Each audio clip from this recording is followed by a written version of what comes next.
जी के गोष्ठी। नमस्कार। चलिए आज एक सफर पर निकलते हैं। एक ऐसा सफर जो हमें हजारों लाखों साल पीछे ले जाएगा, उस जमाने में जब भारतीय उपमहाद्वीप पर हमारे पूर्वजों ने पहली बार जीना सीखा। ये कहानी है उन जगहों की, उन खोजों की, जिन्होंने हमें वो बनाया जो हम आज हैं। तो हमारा ये सफर कैसा होगा? हम इसे 4 बड़े पड़ावों में देखेंगे। हम पूरा पाषाण काल के सबसे पुराने निशानों से शुरू करेंगे, फिर मध्य पाषाण काल के बदलाव को समझेंगे, नवपाषाण की कृषि क्रांति को देखेंगे और आखिर में ताम्र पाषाण युग में धातु के उदय तक पहुंचेंगे। तो चलिए शुरू करते हैं। तो सबसे पहले चलिए चलते हैं पूरा पाषाण युग में, यानी ओल्ड स्टोन एज। ये वो वक्त था जब इंसान का जीवन सिर्फ और सिर्फ सर्वाइवल के इर्द गिर्द घूमता था। हर दिन एक संघर्ष था और इसी संघर्ष ने उसे कुछ नया, कुछ बेहतर करने के लिए मजबूर किया। अब जरा सोचिए, उस जमाने में सबसे बड़ी टेक्नोलॉजिकल लीप, सबसे बड़ा आविष्कार क्या रहा होगा? वो था जानवरों की हड्डियों को औजारों में बदलना। ये गेम चेंजर था। पत्थरों के साथ साथ अब उनके पास एक नया मटेरियल था, जिससे वो और भी बेहतर और कारगर हथियार बना सकते थे। इस नई तकनीक के सबूत हमें कहाँ मिलते हैं?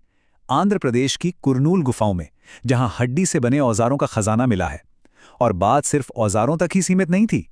उत्तर प्रदेश के लोहंदा नाला में मिली मातृ देवी की ये मूर्ति ये बताती है कि उस दौर के इंसान में कला और शायद आस्था की भावनाएं भी जन्म ले रही थीं। और फिर आती है बेलन घाटी। ये तो जैसे एक जीती जागती हिस्ट्री बुक है, जहां पाषाण युग के तीनों दौर एक के ऊपर एक, परत दर परत मिलते हैं। पुरा पाषाण के बाद आता है एक ऐसा दौर जो एक पुल की तरह है, एक ऐसा दौर जब इंसान की सोच और समाज दोनों बदल रहे थे। हम बात कर रहे हैं मध्य पाषाण युग की। तो इस दौर में बदला क्या? देखिए, अब औजार और छोटे और पहने हो गए थे, जिन्हें माइक्रोलिथ्स कहते हैं। इंसान अब सिर्फ पेट भरने के लिए नहीं जी रहा था, वो अपने आसपास की दुनिया को आकार देना सीख रहा था। और ये उसकी सोच में एक बहुत बड़ी छलांग थी। और सबसे बड़े बदलावों में से एक था जानवरों से हमारा रिश्ता। पहली बार हम सिर्फ शिकारी नहीं, बल्कि पालक भी बन रहे थे। इसके सबसे शुरुआती निशान हमें मिलते हैं राजस्थान के बागोर में और मध्य प्रदेश के आदमगढ़ में। यहीं से पशुपालन की कहानी शुरू होती है। लेकिन मध्य पाषाण युग की शायद सबसे हैरान करने वाली खोजों में से एक उत्तर प्रदेश के दमदमा में मिली। वहां पुरातत्वविदों को एक बहुत बड़ा कब्रिस्तान मिला और उसमें एक दो नहीं बल्कि पूरी 41 कब्रें थीं। अब ये कब्रें सिर्फ हड्डियां नहीं हैं, ये उस दौर की कहानियां सुनाती हैं। कुछ कब्रों में दो दो लोगों को एक साथ दफनाया गया था, जो शायद पारिवारिक रिश्तों की तरफ इशारा करता है। और तो और कब्रों में हड्डी के गहने भी मिले, मतलब उस जमाने में भी लोग सजने संवरने का शौक रखते थे। ये उनके जीवन और मृत्यु से जुड़ी मान्यताओं की एक झलक देता है। चलिए अब आते हैं इंसानियत के इतिहास के शायद सबसे बड़े टर्निंग पॉइंट पर, खेती की शुरुआत। ये है नवपाषाण युग, यानी न्यू स्टोन एज। इसे क्रांति क्यों कहते हैं? क्योंकि इसने सचमुच सब कुछ बदल दिया। खानाबदोश जिंदगी छोड़कर इंसान ने पहली बार एक जगह टिककर रहना सीखा। गांव बसे, समुदाय बने और यहीं से सभ्यता की असली नींव पड़ी। तो सवाल यह है कि खेती की शुरुआत आखिर हुई कहां? और यहीं पर इतिहास बहुत दिलचस्प हो जाता है। लंबे समय तक हम मानते थे कि मेहरगढ़, जो अब पाकिस्तान में है, सबसे पुरानी जगह है जहां गेहूं की खेती शुरू हुई। लेकिन हाल की खोजों ने उत्तर प्रदेश के लहुरा देवा को भी सामने ला दिया है, जहां चावल की खेती के सबसे पुराने सबूत मिले हैं। ये दिखाता है कि हमारा अतीत हमेशा नई खोजों के साथ फिर से लिखा जाता है। लेकिन चाहे बहस जो भी हो, मेहरगढ़ की अहमियत जरा भी कम नहीं होती। ये उन शुरुआती गांवों में से एक है जहां लोगों ने पहली बार धूप में सुखाई गई ईंटों से घर बनाए। जरा सोचिए, ये उस दौर के हिसाब से कितनी बड़ी इंजीनियरिंग की उपलब्धि थी। यहीं से एक बसे हुए जीवन की शुरुआत हुई। अब थोड़ा उत्तर की तरफ चलते हैं, कश्मीर में। यहां एक बिल्कुल अलग ही दुनिया बस रही थी। बुर्ज़होम और गुफकराल जैसी जगहों पर लोग जमीन के नीचे गड्ढे बनाकर रहते थे, जिन्हें पिट ड्वेलिंग्स कहते हैं, ताकि वो कड़ाके की ठंड से बच सकें। और जो बात सबसे ज्यादा दिल को छू जाती है वो ये है कि बुर्ज़होम में मालिकों के साथ उनके पालतू कुत्तों को भी दफनाया गया है।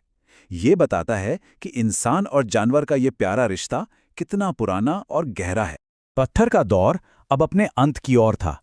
इंसान एक नई चमत्कारी चीज की खोज करने वाला था, जो दुनिया को हमेशा के लिए बदल देती। वो थी धातु। और इसी के साथ शुरू होता है ताम्र पाषाण युग। ताम्र मतलब तांबा और पाषाण मतलब पत्थर। जैसा कि नाम से ही जाहिर है, ये वो दौर था जब इंसान पत्थर के औजारों के साथ साथ तांबे का इस्तेमाल भी सीख रहा था। ये एक ट्रांजिशन का दौर था जिसने आने वाली महान सभ्यताओं के लिए जमीन तैयार। और जैसे ही धातु का इस्तेमाल शुरू हुआ, समाज में एक और बड़ा बदलाव आया। कुछ इलाके जैसे राजस्थान में आहार बनास घाटी तांबे के प्रोडक्शन हब बन गए। उन्होंने तांबे को पिघलाने और उससे औजार बनाने की कला में महारत हासिल कर ली। यहीं से बड़े पैमाने पर ट्रेड और कॉमर्स की शुरुआत होती है। लेकिन इस दौर की सबसे शानदार और हैरतअंगेज खोजों में से एक हमें मिली है महाराष्ट्र के दाइमाबाद में। जो यहाँ मिला उसने वाकई सबको हैरान कर दिया।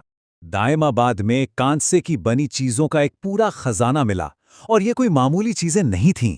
एक गैंडा, एक हाथी, एक भैंस और सबसे कमाल की चीज एक रथ जिसे एक इंसान चला रहा है। ये सिर्फ औजार नहीं, ये कला है। ये उस जमाने की एडवांस टेक्नोलॉजी है जो उनके कमाल के हुनर को दिखाती है। तो चलिए एक बार फिर से इस पूरी यात्रा पर नजर डालते हैं। हजारों सालों के इस लंबे सफर को एक नजर में समझते हैं कि हमने कहां से शुरू किया था और हम कहां तक पहुंचे। तो हमने क्या देखा? ये 4 बड़े कदम थे जिन्होंने हमें सभ्यता की ओर बढ़ाया। पहले हमने पत्थर और हड्डी से औजार बनाना सीखा, फिर जानवरों को पालतू बनाकर अपना साथी बनाया।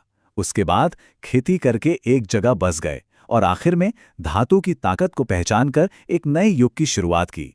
हर एक कदम पिछले कदम पर बना था। ये सारी जगहें, ये सारी कहानियां, ये तो वो हैं जो हमें अब तक खुदाई में मिली हैं। सोचिए, हमारी जमीन के नीचे अभी और कितने राज दफन होंगे। ना जाने कौन सी अगली खोज हमारे अतीत की कहानी को एक बार फिर से पूरी तरह बदल। जीके गोष्ठी,